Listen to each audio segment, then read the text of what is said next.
face à ton passé, il ne fuit jamais. Il sait ce que tu as fait, il le sait très bien, il te connaît parfaitement et il choisit de rester à tes côtés. Il te choisit pour que tu sois avec lui pour l'éternité. On est tous confrontés à des choix chaque jour. Il y a des choix qui sont moindres, des choix qui sont plus importants. Tous les jours, on doit choisir comment on va s'habiller, qu'est-ce qu'on va manger, non? Et ce genre de choses. Si aujourd'hui on prend la voiture ou si on va dans le transport. Ce sont les choix les moins importants. Mais après, il y a des choix plus importants. Qu'est-ce que je vais étudier? Qu'est-ce que je vais faire comme travail? Choisir la personne avec laquelle je vais partager le reste de ma vie. Choisir de partir dans un autre pays et de refaire sa vie. Au moment de faire des choix, il est toujours important de bien réfléchir. On pèse les pour et les contre. On essaye de se projeter dans la décision et qu'est-ce qui va se passer avec nous si on opte pour ce choix ou si on fait à l'envers. On réfléchit parce qu'on ne sait pas ce qui va se passer. Et il y a quand même une petite notion non seulement d'espoir, mais aussi d'incertitude.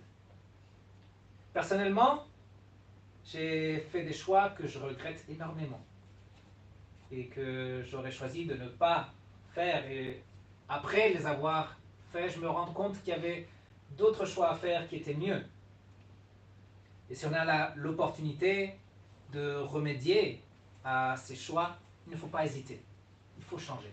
N'hésitez pas à recommencer s'il faut recommencer, toujours que ce soit possible. Parfois, ce n'est pas possible de faire marche arrière sans causer plus de mal encore de ce qu'il a été fait à cause de ce choix. Pas seulement avec les péchés, parce qu'après, ça peut aussi arriver avec des bonnes décisions ou des choses qui sont d'accord à la volonté de Dieu. Sur la montagne de la transfiguration, Jésus est face à un choix. C'est le choix le plus important, un choix qui est transcendantal, un choix qui fera que plus jamais rien ne soit pareil. Tout va être changé à cause de ce choix de notre Seigneur Jésus sur le mont de la transfiguration. Un choix qui changera toute la donne, mais non pour lui, sinon pour nous, pour l'humanité. Jésus est sur la montagne de la transfiguration et doit définir le cours de l'histoire de l'humanité. Il doit choisir quel sera le destin de cette humanité. C'est pourquoi ce moment dans la vie de Jésus est aussi un moment charnière. Et quel est ce choix? Sur la montagne, l'Évangile nous dit l'aspect de son visage changea et son vêtement devint d'une blancheur éclatante. C'est ce qu'on appelle la transfiguration. Le corps de Jésus devient glorieux. Ses vêtements qui accompagnent son corps deviennent glorieux. Tout est prêt pour que Jésus franchisse cette barre et puisse rentrer dans la gloire. Son corps est préparé pour rentrer dans la gloire de nouveau, cette gloire qu'il a laissée quand il s'est incarné, il est venu au monde. Tout est prêt pour qu'il soit reçu de nouveau par les anges et toute la cour dans les cieux. Jésus peut y accéder. Il peut y accéder parce qu'il n'a commis aucun péché. Et la parole de Dieu nous rappelle que le salaire du péché, c'est la mort. Celui qui n'a jamais commis de péché n'a pas à payer le salaire de la mort. Donc Jésus mérite véritablement de pouvoir passer à ce moment-là de la montagne à la gloire. Il a l'opportunité de poursuivre sa vie sans devoir traverser par la mort. Il a deux options. Partir pour la gloire ou rester pour la croix. Deux choix qui s'opposent. Et on peut un peu réfléchir nous aussi à ce qui se passait dans la tête de Jésus et peser les pour et les contre. Non, dans ce premier choix de partir à la gloire. Qu'est-ce qui est pour et qu'est-ce qui est contre? Qu'est-ce qui serait noté dans la colonne des pour et qu'est-ce qui serait noté dans la colonne des contre? Pour, eh bien, fini les discussions avec les disciples qui ne comprennent rien. Moi, ça m'aurait agacé. Fini aussi les pharisiens qui cherchent toujours à mettre des pièges et des questions trompeuses, histoire de le faire se tromper. Tout ça serait fini. Les foules qui le suivent, les foules qui réclament, qui veulent des miracles tout le temps, qui veulent du pain, qui veulent des poissons, non, qui veulent voir tout le temps des miracles. La fatigue, la faim, la soif, les besoins du quotidien, tout ça disparaîtrait si Jésus décide de passer à la gloire. Quels seraient les contres de partir pour la gloire? Eh bien, il doit abandonner la création qu'il a créée avec tant d'amour. Il doit abandonner les êtres humains qui n'ont aucune chance d'arriver à la gloire s'il les abandonne. Il doit condamner à l'enfer par ce choix tous les êtres humains qu'il a créés et qu'il aime. L'autre option, le choix numéro 2, c'est rester et affronter la croix. Voyons les pour et les contre. Pour, eh bien, c'est justement le salut des êtres humains. C'est l'opportunité pour chaque créature, pour cette humanité qu'il aime, de vivre éternellement avec lui et non plus séparée de lui. Pour, c'est la possibilité d'accorder une place dans sa gloire. C'est revenir aux choses comme c'était au commencement, lorsque Jésus se promenait dans le jardin d'Éden et discutait quotidien avec Adam et Ève et profitait de cette communion qu'il avait créée. Les contres, c'est surtout la croix. Mais avant la croix, ce sera l'augmentation des souffrances, le rejet. Ce sera les adversaires qui deviendront des ennemis. Ce sera la trahison d'un des siens. Ce sera l'abandon de tous ses disciples lorsqu'il sera arrêté. Dans les contres se trouvent les tortures. Supporter le jugement divin pour les péchés de toute l'humanité. Vivre l'enfer sur la croix. Être abandonné de son Père à cause de nos fautes, pas à cause des siennes, et recevoir dans son corps ce jugement. Dans les contres se trouve mourir dans l'agonie. Voilà ce qui traverse à l'esprit Jésus sur la montagne de la transfiguration. Voilà les deux choix. Voilà les pour et les contre. Et finalement, il décide de rester. Il fait le choix de rester pour la croix et non de partir pour la gloire. Il fait ce choix non pour lui, non pour son bien-être, sinon pour le nôtre. Parce que nous avions besoin qu'il fasse ce choix. Il repousse ce qui lui correspond, ce qu'il mérite, afin de nous l'accorder à nous, qui ne le méritons pas. Il repousse cette gloire pour nous la donner à nous, qui en sommes complètement destitués à cause de nos péchés. Il fait ce choix afin que nous puissions nous vivre dans la paix, afin que nous puissions vivre dans la joie et dans le bonheur éternel. Jésus accepte la croix, il accepte de supporter tout le jugement de Dieu pour tous les péchés de l'humanité, il accepte les contres afin de délivrer ceux qui méritent le châtiment, afin de délivrer ceux qui méritent l'enfer pour l'éternité. Jésus fait ce choix afin que nous puissions être délivrés dans sa gloire de toute douleur, de la peur, de la tristesse, des larmes, pour que nous soyons délivrés de la maladie et même de la mort. Jésus fait un choix, et ce choix nous montre qu'il n'est pas égoïste. Il n'a jamais été égoïste. Et dans ce choix, on voit l'amour qu'il a pour nous. Il reste, il ne part pas. Il ne va pas à la gloire, il va à la croix. C'est ce qu'il discutait avec Moïse et avec Élie.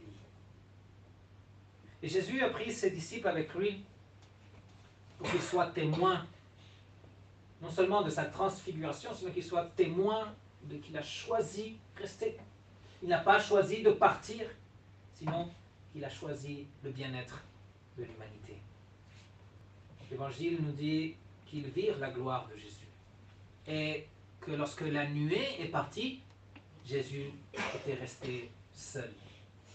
Son corps n'était plus glorifié. Il n'était plus à un pas de rentrer dans la gloire, sinon qu'il avait fait le choix de demeurer, de rester pour chacun de nous. Ils ont gardé le silence de cet événement. Ils ont gardé le silence jusqu'à la résurrection. Après, ils ont commencé à le proclamer. Jésus leur a demandé d'annoncer toutes les choses qu'il leur avait enseignées et toutes les choses qu'ils avaient vues. C'est pourquoi il raconte aussi cet événement, parce qu'il est crucial. C'est un moment charnière. C'est le moment où Jésus démontre qu'il nous a choisis. Il nous avait choisis depuis l'éternité. Mais là, devant ses disciples, il le fait de nouveau, afin que tous puissent savoir qu'il n'a pas été obligé, sinon qu'il l'a fait de son plein gré, de sa propre volonté.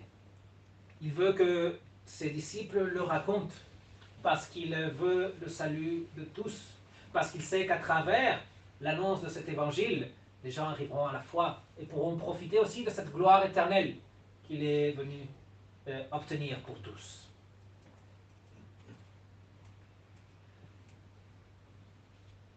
Je vous raconte un secret de pasteur. Mais lorsqu'on nous apprend ce qu'on appelle l'homilétique, la pratique de prêcher la parole de Dieu, on nous enseigne que notre objectif, c'est que l'auditoire aime Jésus davantage. Tout ce qui est dit, tout ce qui est raconté, c'est pour que vous aimiez Jésus de plus en plus dans votre cœur. Tous les efforts qu'on fait, les méditations quotidiennes, les études bibliques, les cultes, les prédications, les vidéos, les messages, les textos, tout ce qui se fait en transmettant l'évangile, c'est pour que vous puissiez aimer de plus en plus votre Seigneur Jésus. Et que cet amour puisse croître en vous, que cette foi puisse croître en vous, afin que vous puissiez profiter de tous les dons de Jésus. Voilà pourquoi Jésus emmène ses disciples, pour qu'ils soient témoins, et pour qu'ils puissent raconter, et pour que nous tous puissions aimer Jésus pour ce choix qu'il a fait, pour ce choix de rester avec nous. La mission et la prédication veulent, ou ont pour objectif, que nous puissions contempler le cœur de Jésus. Non seulement son corps transfiguré, sinon aussi ce qui passe par son esprit et quelle est sa volonté. Jésus avait à l'esprit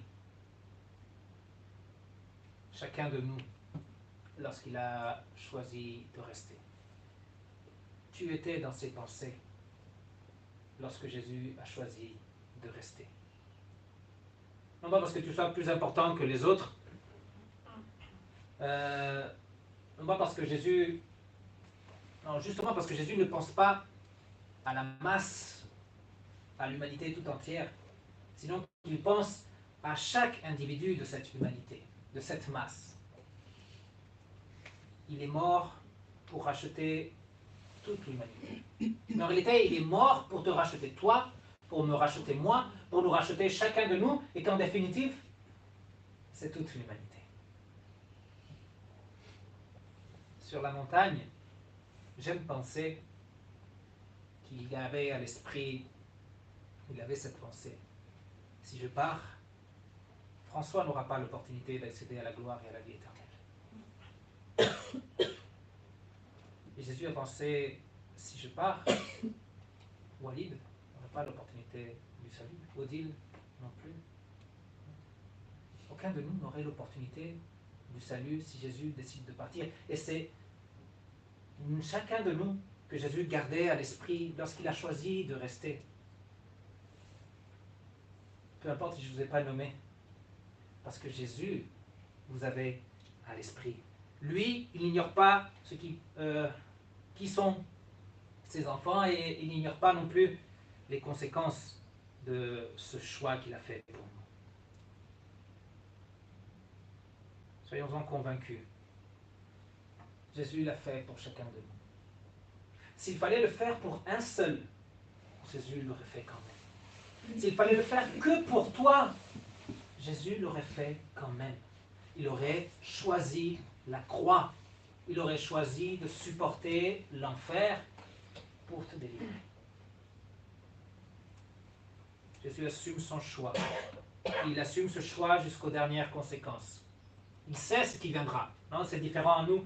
Lorsque nous, on fait un choix important, on est dans l'incertitude, on ne sait pas ce qui va se passer. Donc, heureusement, parfois, on ne le sait pas. Comme ça, on peut surmonter les obstacles. Jésus sait parfaitement ce qui va se passer. Il sait que le Sanhédrin va envoyer ses gardes pour l'arrêter. Il sait qu'ils vont l'accuser faussement. Et il reste. Il reste pour eux. Et il reste pour nous. Jésus sait qu'il va devoir comparaître devant Ponce Pilate, qui va l'interroger, qui va le ridiculiser avec ses soldats. Il le sait. Et il choisit de rester. Il le fait pour Pilate et il le fait pour chacun de nous. Jésus sait que ses bourreaux vont le fouetter, qui vont le frapper, qui vont cracher sur lui, qui vont le déguiser, qui vont se moquer de lui. Et il reste pour eux, comme il reste pour nous. Jésus sait que la foule va crier « Crucifie-le ». Mais il décide de rester, quand même, parce qu'il aime cette foule, même si cette foule le rejette. Il le fait pour nous. Jésus sait que lorsqu'il portera sa croix sur le chemin vers le mont du Calvaire, les gens se moqueront de lui. Les gens l'insulteront. Il sait que les soldats vont le clouer sur le bois et qu'ils vont le mettre en hauteur pour que tout le monde le voie. Il sait que lorsqu'il sera sur la croix, il y aura des provocateurs qui lui diront « Ah, si tu es le Fils de Dieu, descends et prouve-le-nous. » Il sait tout ça. Mais il choisit de rester quand même. Et il le fait pour tous ceux qui se moquent de lui. Il le fait pour ceux qui le transpercent. Il le fait pour chacun de nous. Il sait qu'il va mourir. Et il reste. Il ne pense pas à lui. Il pense à toi. Et dans la tombe, il ne reste pas. Hors de question de rester dans la tombe. Et il le fait aussi pour toi. Il ressuscite et il obtient la victoire sur la mort pour nous accorder sa victoire sur la mort et pour que nous puissions nous aussi profiter de sa gloire pour l'éternité. Sur la montagne de la transfiguration, il t'a choisi. Il a choisi de rester pour toi. La souffrance et la croix ne lui ont pas fait peur. Il ne les a pas repoussés. La mort n'a pas pu le retenir. Quelqu'un peut penser que Jésus va fuir devant nos soucis et nos problèmes? Si on le met dans cette perspective, on se rend compte que c'est ridicule. Dans ta détresse, il reste. Il ne t'abandonne pas. Il est là. Dans ton angoisse, dans ton désarroi, dans tes déceptions, il est là. Il reste. Il ne t'abandonne pas. Il fait le choix de rester avec toi. Dans tes frustrations, dans tes incertitudes, dans ta désespérance, il reste parce qu'il t'aime. Il fait ce choix de ne pas t'abandonner. Il est avec toi. Dans ton anxiété, au contraire, dans ta fatigue, dans ton envie d'abandonner, dans ta dépression, il est là. Dans ta maladie, dans ton handicap, dans tes difficultés physiques, il est là. Il ne t'abandonne pas. Il est celui qui demeure à tes côtés. Face à ton passé, il ne fuit jamais. Il sait ce que tu as fait, il le sait très bien, il te connaît parfaitement et il choisit de rester à tes côtés. Il te choisit pour que tu sois avec lui pour l'éternité. Face à notre manque de foi, à nos incompréhensions, à nos doutes, à tous nos besoins, il choisit de rester. Il choisit de nous accompagner. Il choisit d'être là. Il reste parce qu'il a choisi de rester. Il te guérit par son pardon. Il te conduit par sa parole tous les jours. Il te soutient par sa grâce. Il te fortifie par son sacrement en t'accordant ses dons merveilleux. Il t'encourage par la foi et te réconforte avec son alliance et il te comble de sa paix. Et que cette paix qui surpasse toute intelligence garde vos cœurs, garde vos pensées en Jésus-Christ, celui qui a décidé de rester pour toi, afin que tu puisses vivre avec lui la vie éternelle. Amen.